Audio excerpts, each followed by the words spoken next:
Hello everyone, how's the energy level? Last presentation of the day? Still surviving? Okay, good. Well, hopefully we'll manage to do it in 20 minutes, but since I'm the last one, I can't guarantee it 100%. But let's try to keep some room for questions at the end of the presentation. So today I'm teaming up with A/B Tasty. That's our split testing platform, but obviously there's more than just split testing to A/B Tasty, but they'll probably tell you more in their booth, which is here today. And I'm going to be talking about Hycremental Experimentation and what the hell is that, how we leverage it at ASICS, because you've probably never heard of this before. And spoiler alerts, well, that's not really a thing, but it is a thing for us. But I'll tell you more about that. But before we get into the Hycrements, so first I'll do a short intro about myself, about the brands, then we'll come down to the Hycremental experimentation itself, and then obviously then we're gonna wrap it up with a case study and some nice, hopefully nice takeaways from you guys, for you guys. Before we start though, so apologies in advance to those who've been to the recent Immerse Conversion Analytics event, because I was talking there pretty much about the same topic. But today we're gonna have a much more case study-packed presentation, so bear with me. So this is myself, if you didn't recognize me. Name's Andre, been with ASICS for a little 2.5 years now. Well, the titles are getting longer. Digital Experience Optimization Manager now at ASICS, responsible for UX, CX research, experimentation, obviously, guided selling, omnichannel initiatives. So all things digital experience in a way, but I'm obviously not the only one being responsible for that at ASICS, but yeah, supporting different stakeholders and leading some of the initiatives. About ASICS, or ASICS, or ASICS, I mean, it's really funny sometimes how you tell someone that you're working for a brand, and they're like, who, what? Because like in different countries, I think it's pronounced differently. I think I stick to ASICS. Sounds a bit too American maybe, but yeah, if you know us by other names like ASICS or ASICS, that's also fine. What some people also don't know about us is that we've been around for quite a while, over 70 years now, right? 76, since 1949, originally from Japan, also I think an often overlooked fact. But here we are, globally present of course, pretty big in Europe, #1 brand in performance running in Europe, also in Australia and North America, if I'm not mistaken, but also, yeah, have quite a representation across different categories, sports style, apparel, well, a lot of other things as well. Another often overlooked fact, so I'm going to do a quick survey now. Do you guys know what ASICS actually means? Okay, raise the hands those who do. Okay, well, my team obviously. Very good of you. A couple of folks from Nike, as I can see. Again, I think I've been, telling this to our marketing team for a couple of years. I always ask this question, and the results don't seem getting any better. So it's actually an acronym. It's a Latin acronym, Anima Sana in Corpore Sana, which can be translated as a sound mind in a sound body. I think we started putting this tagline under our logo not that long ago, to clarify the meaning behind the 5 letters.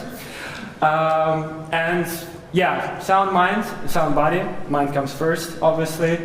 And to do that, to deliver the sound mind and sound body, we normally look at these 4 core pillars that guide pretty much everything that we do at ASICS: innovation technology, traditional craftsmanship, all the way from Japan, societal contribution, and continuous improvement. And I think the last one here, continuous improvement, speaks the most to what myself and my team are doing. Because experimentation is our bread and butter, so obviously we try to stick to that model of continuous improvement. As a Japanese company, of course, we also like fancy Japanese terms. Toyota here today as well, I believe, so I think they're also quite familiar with this concept of Kaizen, pretty much continuous improvement. And that's also what brings us to experimentation and Hycremental experimentation in particular. So let's get down to it. Hycremental experimentation, again, what is that? Is it about being hypermental, or maybe it's something about being incremental? Well, it's a bit of both, but mainly the latter, of course. So I think there's a lot of different classifications, categorizations of what your testing or experimentation program could look like. It can be incremental, it can be hybrid, it can be, well, you name it. I think there's no official classification of those things. But the truth is, I mean, you can't just use best practice. And I think that I'm quite consistent with that message, because you need to be mindful of your surroundings, of your industry, of your stakeholder landscape. So the best way is to, pick the best of different existing frameworks and craft your own. And that's what we did with the Hycremental approach.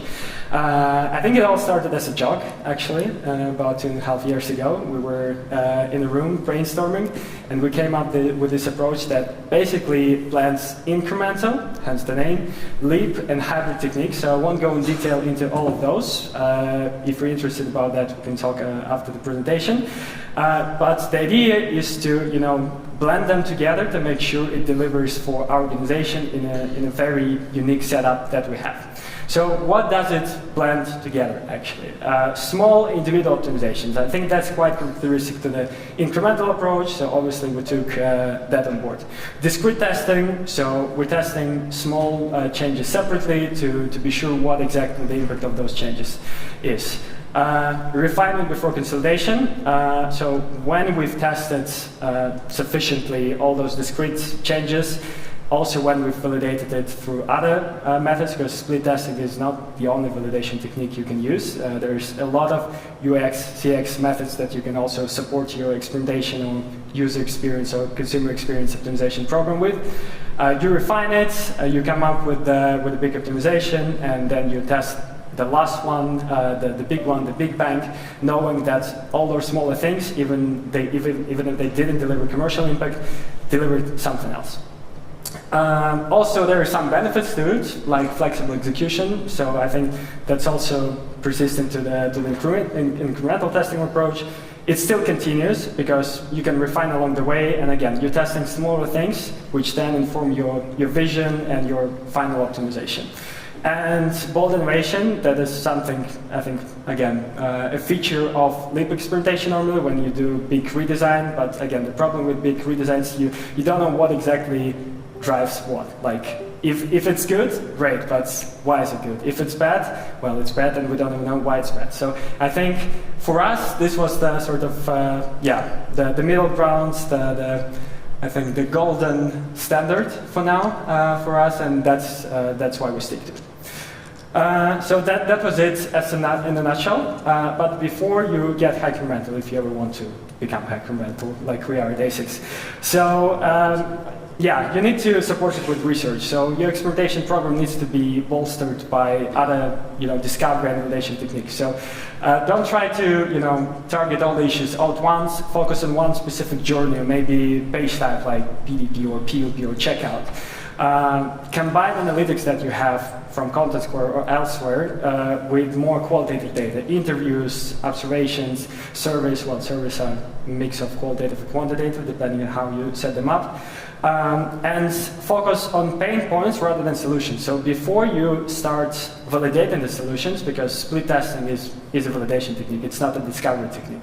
So try out all the solutions, try out all the frictions, opportunities first, to understand what exactly you're trying to solve with your solutions, no pun intended. But yeah, I think that should be the focus before we get to testing. Coming next, design vision. So as soon as you've collected all the insights from qual and quant research, create a design vision, but don't just create one final design that you're going to stick to throughout this whole Hycrement. It has to be modular, so you need to be able to adjust it along the way if, for example, those small discrete tests give information that something is not really working as intended. So then you might be able to adjust it along the way. Last but not least, I think this is one of my favorite topics in experimentation and user experience optimization, metric hierarchy. Obviously, I mean, most companies here today are commercial organizations. We don't have too many NGOs here. Again, your overall evaluation criterion should be somehow connected to your financial performance. Again, depending on the complexity of your analytic setup, it might be quite different. But what we do, for example, we use our overall evaluation criterion as our primary experimentation metric, which is average revenue per user, or ARPU, which I'll be referring to later as well. But then that's not enough, because if you only measure commercial performance, you don't even see half the picture. You're seeing, well, you're basically seeing nothing. You're seeing the numbers, which are good to present if they're positive, but you're not seeing what's behind it. So also track micro conversions. So what drives that uplift in average revenue per user? Was it the checkout completion? Was it something else? Maybe it wasn't micro conversion at all. Maybe it was, I don't know, units per transaction or average selling price. So yeah, a lot of things can happen. And behavioral KPIs, that's something that Contentsquare comes in very handy with. I think most experiments are flat in the industry. So again, depending on the sources, I think between 80 and 90% of experiments, also depending on the scale of the organization, are flat. But that doesn't mean you can't get a value out of them. You can always derive a lot of meaningful insights, even if they're not necessarily commercial. So there's a lot of behavioral data points that can be quite helpful to inform the future vision. And the last thing here, tolerance for exploration. I think that's crucial for any experimentation program, or not even experimentation program, but generally for any company, any brand that wants to improve their CX or UX. You need to get the buy-in. Sounds like an obvious thing, of course, but you need to make sure that there's room and there's time, for failed experiments, making sure that you can combine all the learnings to then finally, strike with that big bang that delivers the financial value, but also improves the user or consumer experience.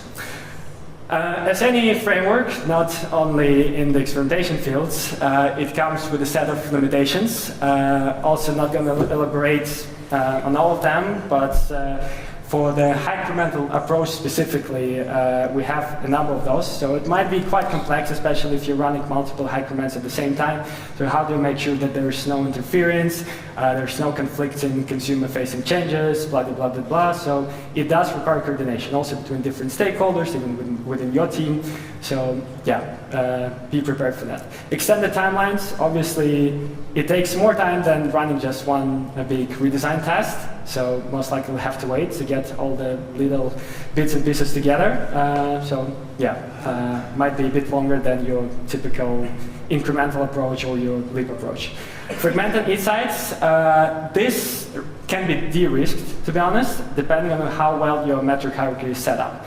And what are you measuring? So what are the behavioral insights you're looking for? But again, if you're not doing it thoughtfully, then there's a risk that you'll be just getting lots of insights, but you wouldn't know what to do with them. High resource demands, obviously, because you're testing a lot of things together, so you need the development bandwidth. I think that's what a lot of companies are struggling with, of course. Also in terms of analytics, also in terms of all the FTEs that you need for it. You need a UX or a designer, maybe you need a couple of researchers, you need a web analyst. So you need a whole package of very skillful roles there. Oh, sorry, I have two resource demands. Well, make it double. Statistical complexity, of course, because obviously if you just measure conversion rate or average revenue per user, that's fine.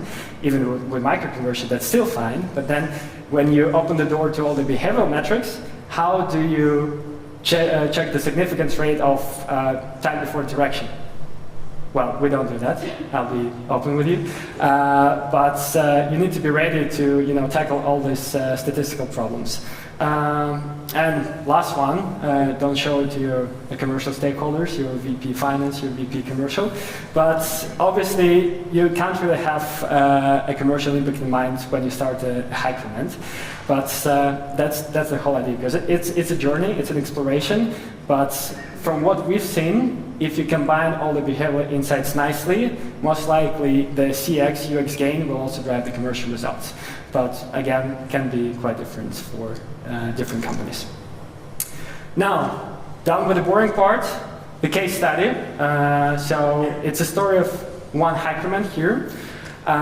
So this is the typical timeline, or it's not really timeline, it's a flowchart. So this is what our typical Hycrement would look like, starting with the discovery.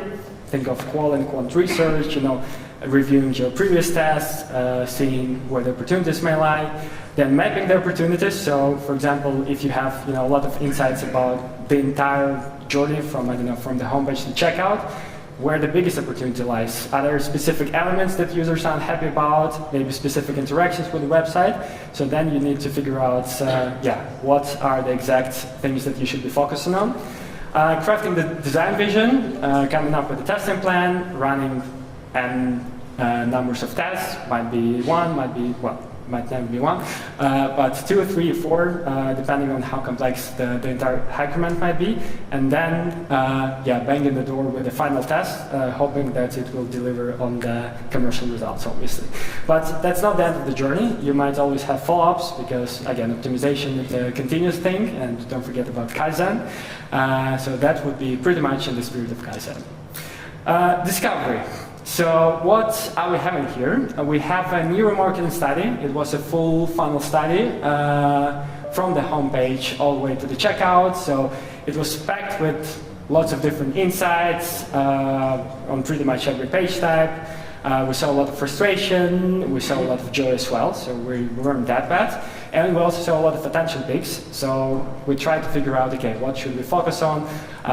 What parts of the journey can yield the best results for us. So we figured that there were quite some interesting insights in the lower funnel, namely cart and checkout. And obviously then we also ran it all through our prioritization model. So this is only the opportunity mapping, that's not the prioritization yet. And I skipped that part, to be honest. Because, well, it's a bit too complex, don't want to dwell on that for too much. But as part of the opportunity mapping, we came up with a plan of improving our cart page, which was quite dated at the time. We crafted the design vision, so I'm not going to show you the design vision here because I want to see the final outcome, but basically our UX UI designer crafted a modular vision looking at some of our direct and indirect competitors. Maybe you can recognize some of your brands here, I don't know, don't see, but I'm pretty sure Nike should be there. And then comes the testing timeline. First test that we ran there was about the donation item. So, as I told you in the beginning, we really value societal contributions. So we support several charities across Europe and across the world, and one of them is Mind, if I'm not mistaken. Yeah, it's Mind.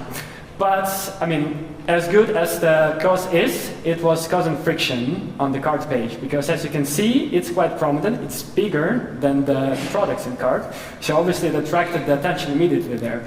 So how could we, still keep it there, make sure that we're supporting the cause, but also we're supporting positive user experience?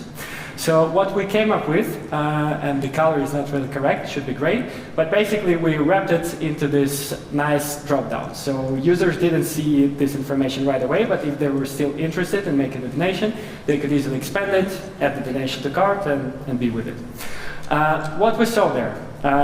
Commercial impact, well, limited to none. We didn't see any significance there, but also we didn't really have a lot of traffic there because we only had the donation item on 2 locales, in the Netherlands and in the UK. But yeah, well, we didn't see anything there. But we did see and we did find some interesting behavioral insights.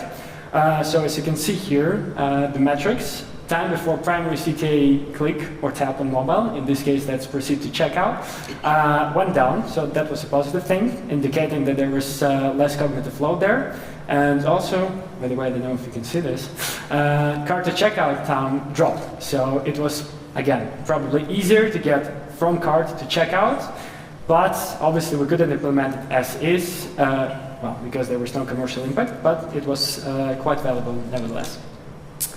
Coming to test 2, order summary. So what is the difference here? We made this component a bit more prominent than in control.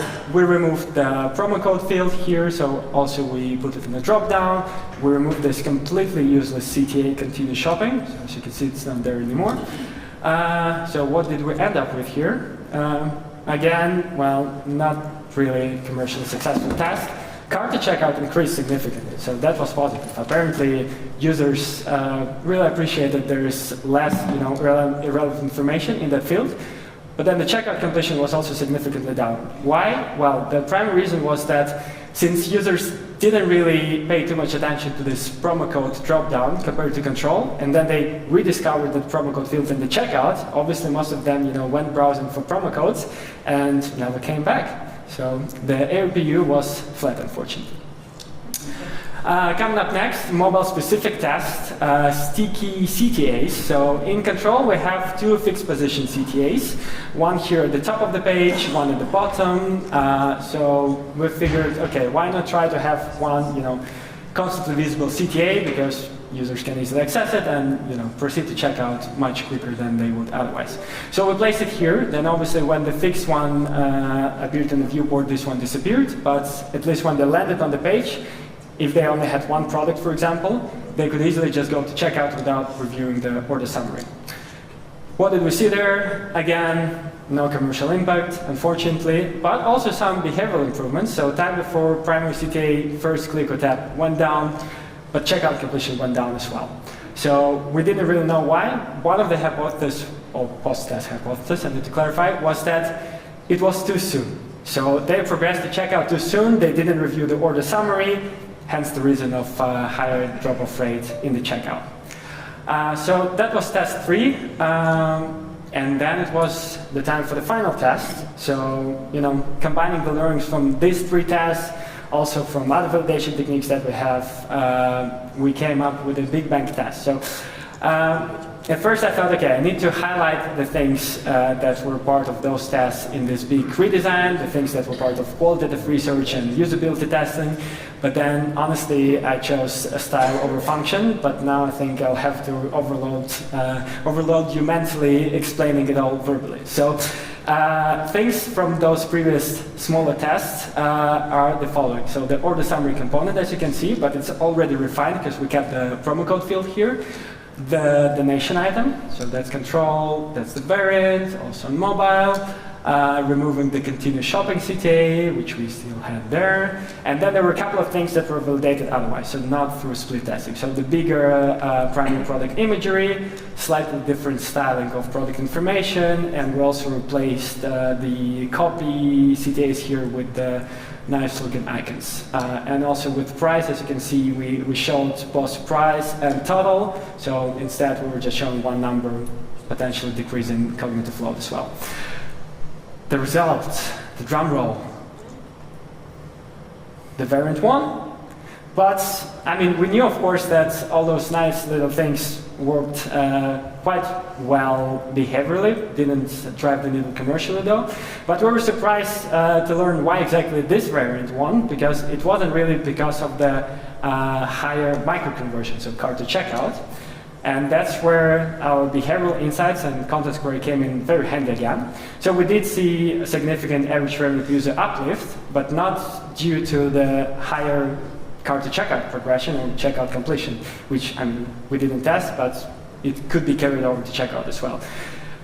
What it was due to actually, primarily to this little carousel here, and particularly mobile, so we did include it in the screenshot. But basically, by saving up a lot of space, by removing all the unnecessary elements, we increased the exposure of the recommended items here. So users were, seeing them and clicking on them. So the units per transaction metric went up, average order value went up. The micro conversion was flat, but overall average revenue per user increased. Interestingly, those users who clicked on the recommendations, and there were more of those in the variant, they also came back to the cart page more often. So, well, I guess something really appeals to them in the variant of the cart and made them come back and convert ultimately. Well, this was the final test. It doesn't mean that was the end of the journey, obviously. So we did have some nice post-test hypotheses.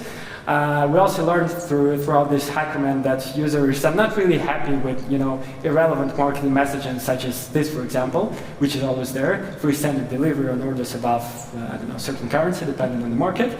So obviously we continue to iterate, but that's already a different story. A couple of examples of the follow-ups that we've tested already, by the way. Also interesting results. That's probably the topic for the next talk. And yeah, coming to the conclusion, key takeaways. Really like this. By the way, I'm using A/B tasted templates, which is very juicy, not as boring as ours. So, 4 takeaways for you about becoming Hycremental, if you ever want to.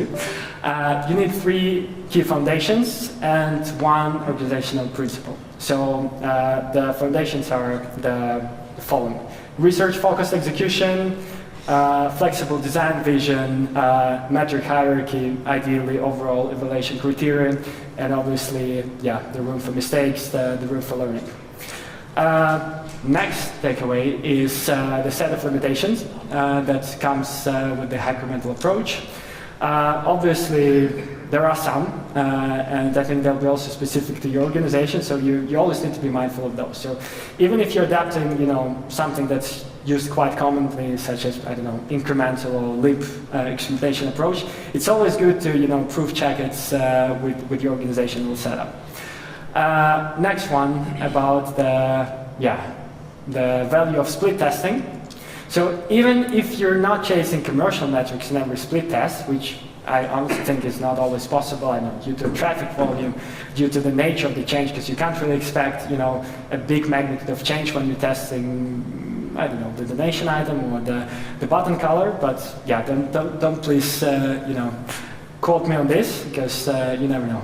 We also tested changing the color of a button. It was commercially significant as well. But even in a split testing setup, UX metrics can and should be tracked, because this is the learning, this is the juice of your optimization program, because you can't really go far with commercial metrics alone. So please do that if you can. If you cannot, well, think how you can start doing that. And the last one, also speaking to the value of behavioral data points. Again, when you get the results on conversion rate, micro conversions, average revenue per user, average order value, you name it, revenue per visitor, which is the same as the average revenue per user, it's nice to show to stakeholders, especially if it's positive, of course, but then how do you really drive your experimentation program? Because you don't know what users are expecting from your interface, whether it's a website or an app. So you should be looking at those things, tell the full story, and continue iterating. And that was it for me. Thanks, everyone.